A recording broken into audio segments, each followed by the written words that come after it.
ఈ రోజు ఆ రోజు అసెంబ్లీ ఎలక్షన్ జరిగే ముందు కాంగ్రెస్ పార్టీ మేనిఫెస్టో ఇచ్చినటువంటి ఎన్నికల హామీ మేరకు ప్రతి ఒక్క పేద కుటుంబానికి ఇల్లు ఉండాలనే ఆలోచనతో రేవంత్ రెడ్డి గారి నాయకత్వంలో ఇందిరం ఇల్లు మన భద్రాద్రి కొత్తగూడెం చంద్రగొండ మండలం బెండాలపాడుని ఒక పైలట్ ప్రాజెక్ట్ ఎంపిక చేసుకుని బెండాలపాడు గ్రామంలో 309 ఇల్లు ఇందిరం ఇల్లు మంజూరు చేయడం జరిగింది. ఈ గ్రామంలో పూర్తిగా నిరుపేద కుటుంబాలు కలిగి ఉన్నటువంటి గ్రామం.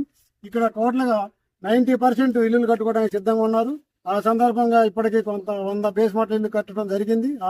ఈ రోజున రాష్ట్ర ప్రభుత్వం నిర్ణయించి పేదలకు సరైన సమయంలో బిల్లులు అందించాలనే ఉద్దేశంతో మొట్టమొదటిసారిగా ఈ బెండాలపాడు గ్రామానికి 20 ఇళ్లకు బేస్మెంట్ బిల్లు వాళ్ళ అకౌంట్లో లబ్ధిదారుల అకౌంట్లోకి ₹1,00,000 పేమెంట్ చేయడం జరిగింది. దాని సందర్భంగా ఈ రోజు అందరు లబ్ధిదారులు కూడా రాష్ట్ర ప్రభుత్వానికి, రేవంత్ రెడ్డి గారికి, జారి ఆదినారాయణ గారికి, పొంగులేటి శ్రీనివాసరెడ్డి గారికి సంతోషం వ్యక్తం చేయడం జరిగిందని చెప్పి తెలియజేస్తున్నాను.